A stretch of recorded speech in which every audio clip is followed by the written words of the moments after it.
everyone, I'm Jana and I'm here with my best friend Edel, and we're recording I'm My Way Home. I remembered this time.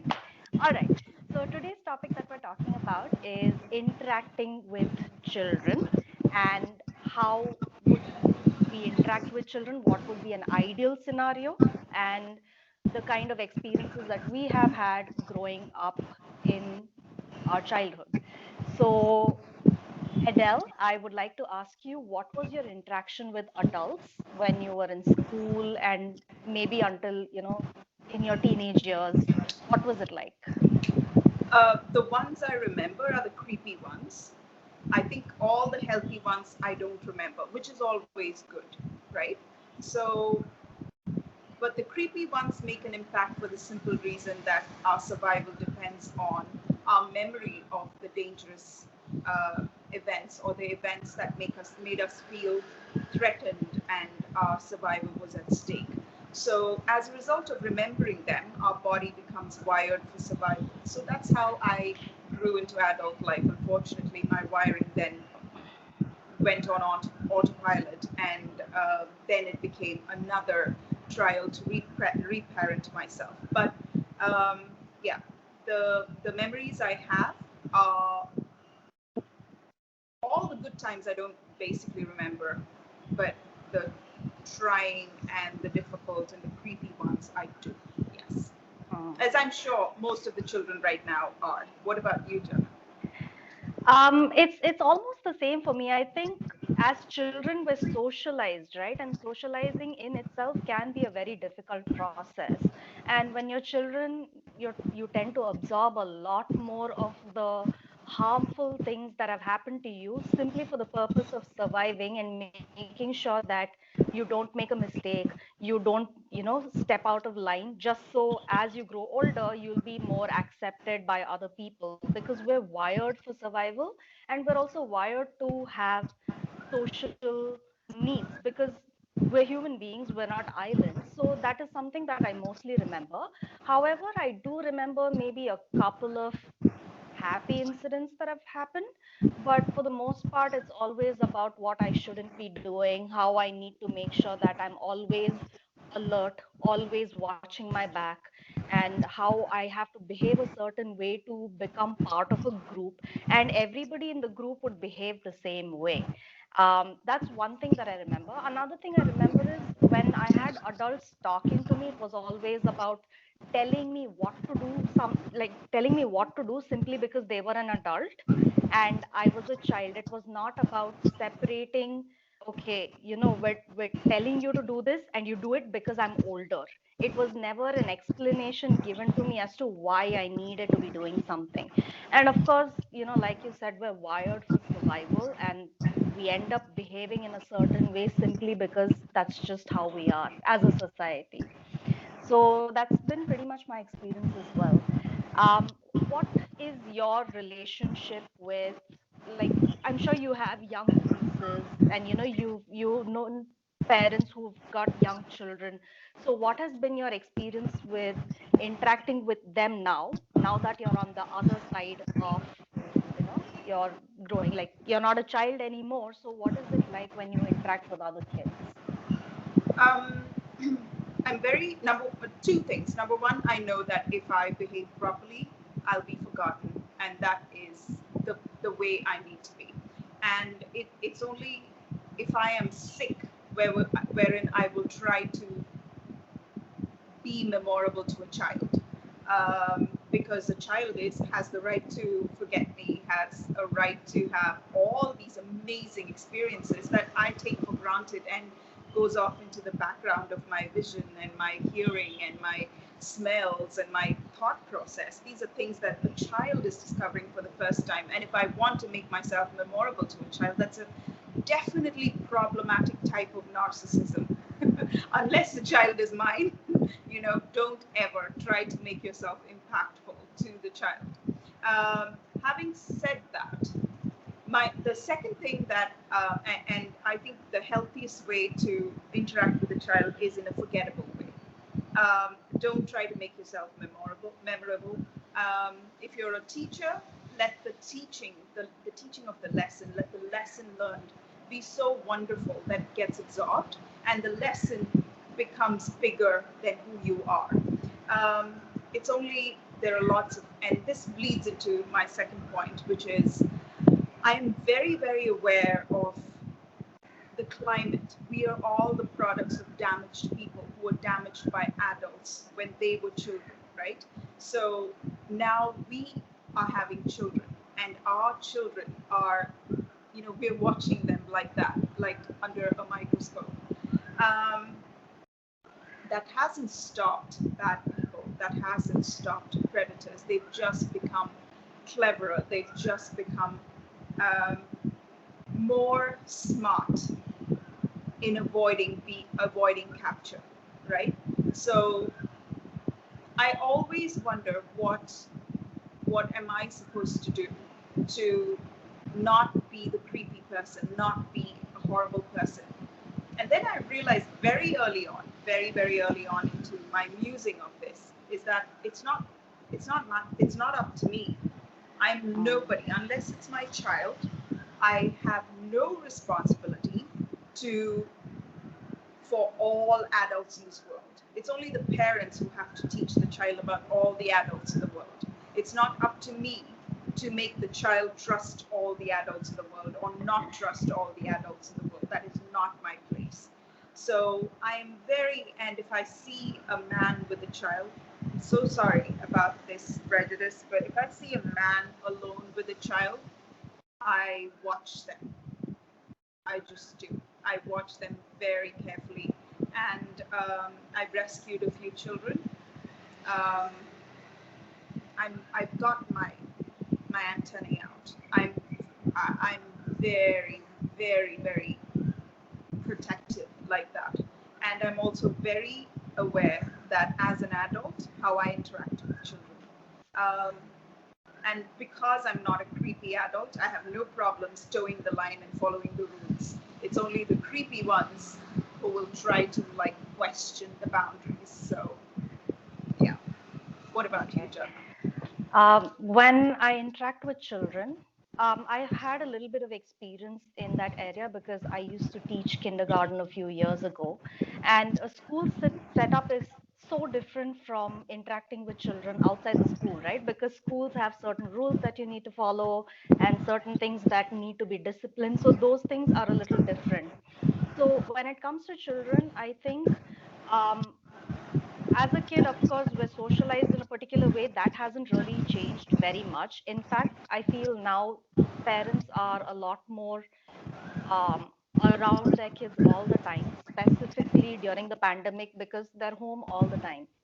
So I think it helps when you interact with children in a way that makes them know that they're individuals as well and not just children, because we always try to force people who are maybe not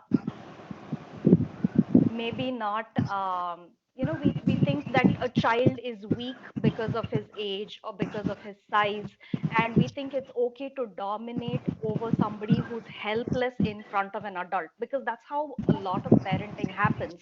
Parents are very dominant and the children have to sort of like crawl their way into a space where they can still get the love from the parent. So it's very important for adults to understand that you treat a child as an individual, as another human being, and not just a child, because they have their own thoughts, they have their own opinions, they come with these so many ideas, they have so many feelings, and as adults we don't realize it because we've bypassed it for most of our life because of how we've been conditioned. So if you're looking at consciously interacting with children, it would really, really help. Sorry, it would really help if you were able to look at them as an individual. Maybe have conversations with them, ask them, what is going on? Would you like to share something? So, and I think I the few kids that I have known from my previous years is I think they really like being heard, which is something a lot of parents may not give their child a chance to do. So maybe ask them specific questions and just hear them talk. Don't just treat them as one other thing that you need to scratch off your to do list. And I'm not a parent. I have no authority as such to say this is how you bring up a kid. But there are some parents that I've seen when I look at them, I'm like, why did you have a kid? And I think a lot of us don't even realize that we're not meant to be parents, but because of the pressure of the society, we end up having children, and then we don't know what to do about it. So really think of why you want to have kids. Like, do you really want to have kids for the right reason, or is there something that you are using the kid as a, for lack of a better choice of word, I would say using having a kid as a coping mechanism to deal with some other issue that you haven't really addressed. So I think these are a few things that I feel personally from my side might help. Again, I am not a parent. This is just something that I've seen as I observe with other people that I've seen with their kids. Would you like to like add something in terms of what might help develop a better relationship with children so as they grow into adults it might be better? I mean, of course, this would be only in terms of what you might do with your own kid, because that's all you have at this point, right? Like that's the only thing you can focus on at this point. So do you think there could be a few things that you might want to share? Unless there is a governing body that's giving out licenses after somebody has passed a test to be a parent, I think people will continue like we always do. Like Hmm. I need status, which is why I am a doctor.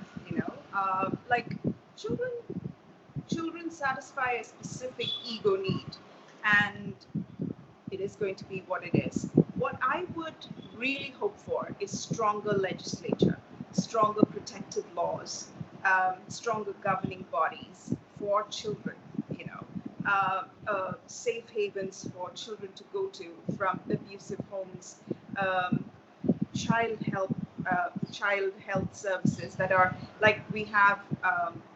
I forget the number off the top of my head, but I've still stored it on my phone. When we call that number, it's nobody picks it up in our country. Just nobody. Oh, I think it's 1098. Yes, I nobody picks it up, and I don't know what to do. If a healthcare professional like me, a doctor, doesn't know, imagine what a layperson on the road with the right intentions. They have no roadmap, right? And this is not. And then I think good legislature to protect children, children-centered governing laws. Like let the laws we make, let the rules we pass, let the decisions we make now be centered around children, because we're so short-sighted right now. We have no problems with indiscriminately using antibiotics, teaching Western, like World War, as curriculum when India had very little to do with the World War except be sucked dry as a resource for the countries participating in the World War, and it's not even a world war. How is it Hmm. world war? Indonesia wasn't in war at that time. I don't remember I don't know, remember Micronesia fighting that or Jamaica fighting there. How is it a world war? Those are countries too. So I have like a lot of problems with the kind of education I received and the kind of confusion I grew up with. So that is important. I would be like concentrate on educating children to feel comfortable in their own skins. Um, so legislature making laws that are far-sighted, teaching, educating children about our culture. It's high time we learned our Vedas. It's high time we learned um, what our history is. It's high time we learned and edified our independence heroes. It's high time we edified our superstars, be it Chota Beam or, whatever it is. Like it's high time we edified that. Um, and fourth, I would strongly recommend independence eventually. I think parents also need to be taught. I think I would hope to see it being normalized where parents together go for child rearing classes with child psychiatrists or psychologists where they're taught on how to rear a child who doesn't need them eventually, because that's the goal for every parent, isn't it? To raise a child who doesn't need them anymore. Um, Unfortunately, I see a consistent cycle of children unable to cut the umbilical cord, and I'm completely, completely in this myself. I find it so difficult to cut all ties with my parents, of course. So these are the few things that I would change: laws that are far seeking protection for children, and a robust system of protection and taking care of them while they grow in an atmosphere where the protection should involve strenuous punishment for people who breach the right of a child, like strenuous punishment, Mm. um, even if it's the death sentence. That is, I think that's perfect.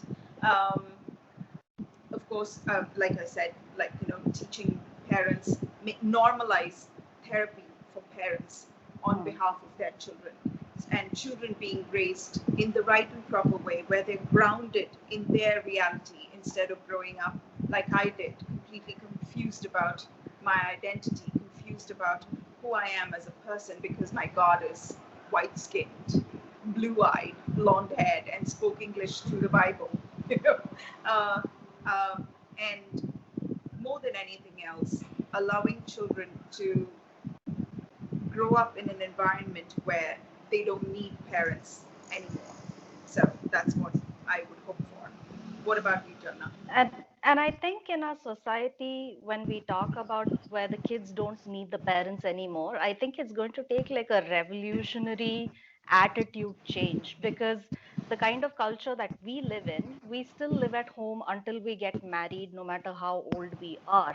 And sometimes we still continue living with our parents without tying without cutting, I was saying tying, without cutting the umbilical cord. So I'm on board with everything that you said.